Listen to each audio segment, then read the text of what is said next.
시편 1절에서 10절 말씀까지 우리 교독하겠습니다. 시편 40편 1절 말씀. 내가 여호와를 기다리고 기다렸더니 귀를 기울이사 나의 부르짖음을 들으셨도다. 나를 기가 막힐 웅덩이와 수렁에서 끌어올리시고 내 발을 반석 위에 두사 내 걸음을 견고하게 하셨도다. 새 노래 곧 우리 하나님께 올릴 찬송을 내 입에 두셨으니 많은 사람이 보고 두려워하여 여호와를 의지하리로다. 여호와를 의지하고 교만한 자와 거짓에 치우치는 자를 돌아보지 아니하는 자는 복이 있도다. 여호와 나의 하나님이여, 주께서 행하신 기적이 많고 우리를 향하신 주의 생각도 많아 누구도 주와 견질 수가 없나이다. 내가 널리 알려 말하고자 하나 너무 많아 그 수를 셀 수도 없나이다. 주께서 내 귀를 통하여 내게 들려주시기를 제사와 예물을 기뻐하지 아니하시며 번제와 속죄제를 요구하지 아니하신다 하신지라. 그때 내가 말하기를 내가 왔나이다. 나를 가리켜 기록한 것이 두루마리 책에 있나이다. 나의 하나님이여, 내가 주의 뜻 행하기를 즐기오니 주의 법이 나의 심중에 있나이다 하였나이다. 내가 많은 회중 가운데에서 의의 기쁜 소식을 전하였나이다. 여호와여, 내가 내 입술을 닫지 아니할 줄을 주께서 아시나이다. 내가 주의 공의를 내 심중에 숨기지 아니하고 주의 성실과 구원을 선포하였으며 내가 주의 인자와 진리를 많은 회중 가운데서 감추지 아니하였나이다. 아멘. 마침내 다윗이 하나님으로부터 기도 응답을 받았습니다. 오랜 기간 동안에 그가 범죄한 일에 대하여서 하나님께 회개하는 기간을 거치면서 또 하나님께서 그 죄에 대한 징계하심으로 그의 육체와 그의 정신과 영적인 많은 것들이 부서지고 무너지는 기간을 거쳤지만 다윗이 그럼에도 불구하고 그런 연약한 상태에서도 항상 소망을 하나님께 두었기 때문에, 그런 상태에서 자기를 구원해 주실 분은 하나님밖에 없다는 걸 알았기 때문에 하나님께 범죄하고 또 하나님 앞에 나가서 용서를 빌므로 마침내 그 모든 기간이 끝나고 다시 하나님께서 회복시켜 주시고 강건케 하시는 응답을 받았다라는 것을 시편 40편에서 알 수가 있는데, 그가 말하기를 나를 기가 막힐 웅덩이와 수렁에서 끌어올리셨다. 그리고 나를 다시 내 발을 반석 위에 두셨다. 이렇게 고백하고 있지 않습니까? 하나님을 믿는 사람들은 이렇게 죽고 사는 일들을 생애 동안에 많이 겪습니다. 신약의 성경에 의하면 우리가 육체적으로 죽는 것이 아니라 엄격히 말하면 죄에 죽고 그리고 의에 사는 것이죠. 예수님의 십자가와 부활이 우리의 삶의 이런 형태로, 우리의 삶의 형태로 연단으로 훈련으로 또 영적인 성숙을 위해서 우리가 범죄할 때라도 이런 일들을 통해서 하나님께서 우리를 다시 살리시는 일들을 하신다는 것을 알 수가 있습니다. 사실 세상에서 이런 일 한번 겪어본다고 생각해 보세요. 건강이 다 무너지고 사람들 다 떠나고 가까운 사람들이 먼저 등지고 자기가 그동안 쌓아왔던 것들이 다 무너지고, 그 다음에 또 정신적으로도 굉장히 피폐해져가지고 불안증에 시달리고 영적으로도 하나님께 버림받은 것 같은 그런 곤고함이 있고, 그 어느 것 하나 이렇게 삶이 무너져 내리면 그 사람이 어떻게 다시 일어나겠어요? 우리가 살고 있는 사회도 정말 경쟁사회 아닙니까? 사람이 잘 나가다 한번 무너지면 다시 일어설 수 없는 그런 아주 극심한 경쟁과 또 그런 사회에 우리가 살고 있는데, 그런데 다윗이 이제 말하는 것은 그렇게 무너진 상태에서도 하나님을 바라서 다시 일어났다는 거예요. 이게 이제 하나님을 찬송할 이유라는 거죠. 그리고 이러한 것들을 이제 사람들이 보면서 이제 하나님을 의지하게 될 것이다. 그러니까 자신과 같은 모습을 보면서 사람들이 하나님을 의지하게 될 거라는 거예요. 보통 다윗과 같은 사람이 잘 나갈 때는 많은 사람들이 그를 추앙하지만 그렇게 무너지고 나면 사람들이 욕하고 사람들이 험담하고 막 배반하고 그런 일이 있지 않습니까? 그런데 이제 다윗이 그렇게 처참하게 무너졌는데도 여호와를 의지하여서 다시 일어나는 것, 다시 회복하는 그런 모습을 보면서 사람들이 우리도 그와 같이, 누구와 같이, 다윗과 같이 하나님을 의지하여야겠다라는 그런 신앙을 갖게 된다는 거죠.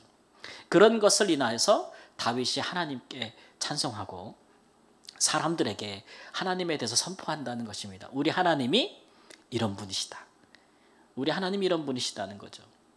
하나님은 우리가 하나님 앞에 순종하고 그의 뜻대로 행하면서 죄를 멀리할 때에도 하나님께서 우리와 함께 하셔서 우리에게 복을 주시고 은혜를 주시고 또 하나님께서 우리를 형통케 하시는 일이 있지만, 그러나 혹이라도 우리가 범죄할지라도 하나님이 그것을 우리에게 엄격하게 다루시는 부분은 있겠지만, 그러나 그런 중에도 하나님께서 우리를 향한 사랑과 은혜를 잃어버리시는 일이 없습니다. 우리에게 은총을 걷어가시지는 않는다는 것이죠. 그래서 우리가 그런 하나님을 알기에 다윗처럼 다 무너지고 사람들 다 떠나도 하나님께만 소망을 둔다면 하나님께서 다시 우리를 일으켜 주신다.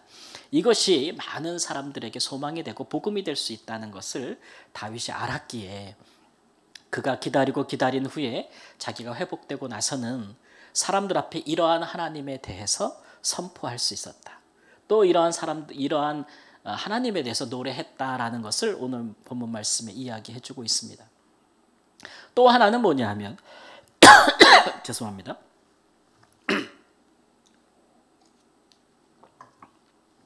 5절과 6절 말씀에 보면은 그가 하나님께 기도할 때에 하나님의 음성을 들었다는 거죠.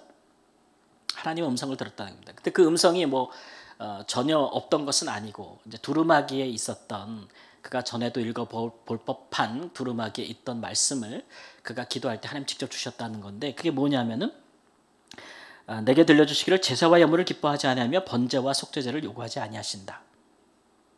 하나님께서 그렇게 말씀하신 걸 들었다는 거예요. 근데 그것이 나에게 하신 말씀이 또 두루마기에 있다는 걸 보았다는 거죠. 우리는 이 말씀을 가장 유사하게 주신 말씀의 기록을 어디서 찾아볼 수 있냐 그러면 이제 사무엘서에서 찾아볼 수가 있죠. 선지자 사무엘이 사울 왕이 범죄하였을 때 그가 찾아가서 그에 대한 하나님의 말씀을 전하면서 그랬잖아요. 순종이 뭐보다 낫다? 제사보다 낫고 듣는 것이 수양의 기름보다 낫다. 그러니까 우리가 믿고 섬기는 하나님은, 하나님을 경외하는 법은 많은 제사나 또 많은 예물을 드리는 것보다 하나님 뜻에 순종하는 것을 하나님이 더 기뻐하시는 것이고, 이게 순서가 뒤바뀌어 버리면 우상에게 절하는 것과 똑같다고 이야기를 했거든요. 근데 사울은 사무엘 선지자가 이렇듯 그를 책망하며 주는 말씀을 귀담아 듣지 않았어요. 사실은 하나님의 백성들이 하나님이 어떤 분인지에 대해서 아는 것이 얼마나 소중한 지식인지 모릅니다. 그런데 사울은 이 말씀을 들었을 때, 그래, 나의 하나님, 나를 왕으로 세우신 하나님, 이스라엘의 주권자는 그런 분이니까 이렇게 뜻을 돌이켰어야 되는 건데, 그런 선지자를 통해서 하나님이 이러한 분이라는 것이 그에게 알려졌어도 그 말에 기울이기보다는 이제 막 전쟁에서 승리하고 아말렉으로부터 많은 재물들을 탈취했던 이스라엘 백성들이 전리품을 갖고자 하는 그런 강한 요구에 왕이, 이건 포퓰리즘이잖아요. 하나님의 하라 하신 명령과 반대로 거기에도 귀를 기울이게 됨으로써 하나님에 대한 지식을 정말 땅에 밟아버리는, 그래서 이것을 가리켜서 하나님이 나를 뒤로 던져버렸다, 나를 버렸다는 표현을 쓰잖아요. 사울 왕에 대해서. 그런 일이 있었는데 똑같은 말씀을 다윗이 기도할 때 하나님께서 그 귀를 통해서 들려주셨다는 거예요. 같은 말씀이죠. 나는 번제와 제물을 기뻐하지 아니한다. 그럼 하나님은 뭐를 기뻐하느냐 그러면 8절 말씀에 뭡니까? 주의 뜻 행하고 주의 법을 심중에 두고 주의 뜻을 행하는 것을 하나님은 기뻐하신다. 같은 말씀입니다. 근데 다윗이 사울과 다른 점은 이 말씀을 들었을 때 그가 기뻐하였다는 거죠. 그 하나님에 대해서, 사실 다윗이, 우리가 지금 다윗이 회개하는 과정을 계속 살펴봤는데 그가 하나님께 자기를 죄를 용서해 주시고 자기를 회복시켜 주실 이유에 대해서 기도하면서 자꾸 뭐라고 기도하냐면, 하나님 나를 용서해 주세요, 나를 회복시켜 주세요, 나를 죽지 좀 않게 해주세요. 막 그렇게 기도하면서 그가 그 이유를 가리켜서, 그래야 내가 나중에 성전에 나가서 여호와 앞에 배우며 여호와를 찬송하며 사람들 앞에서 주의 이름을 높이고 왕이니까 하나님께 제사할 거 아닙니까? 그렇게 하다 그가 얼마나 하나님께 영광이 되겠습니까? 막 그런 기도를 많이 했거든요. 그가 그렇게 간절하게 기도한 것은 그것을 하나님이 기뻐한다고 생각하기 때문이고, 하나님께서 자기를 자기의 죄에서 건져주신다면 그것을 하나님 좋아하시니까. 또 자기가 이렇게 왕인데 이렇게 죄 가운데 죽어버리면 아무 유익이 없잖아요. 이스라엘 백성에게도 왕에게도 유익이 없으니까 차라리 나를 살리셔서 왕이 여호와의 성전에 들어가서 백성들 앞에서 하나님을 찬양하고 다시 하나님을 노래하는 그런 것들을 하나님, 그런 나를 위해서라도 나를 용서해 주세요라고 막 기도했거든요. 하나님이 그 말에 이제 그 기도의 간절함과 진정성을 받으셨겠죠. 그런데 우리 하나님께서 그 많은 기도를 들으셨지만, 그리고 다윗에게 응답하셨지만 다시 그를 용서하시고 회복시켜 주셨고 다시 그를 반석 위에 세우셨지만 그에게 주신 말씀 뭐예요?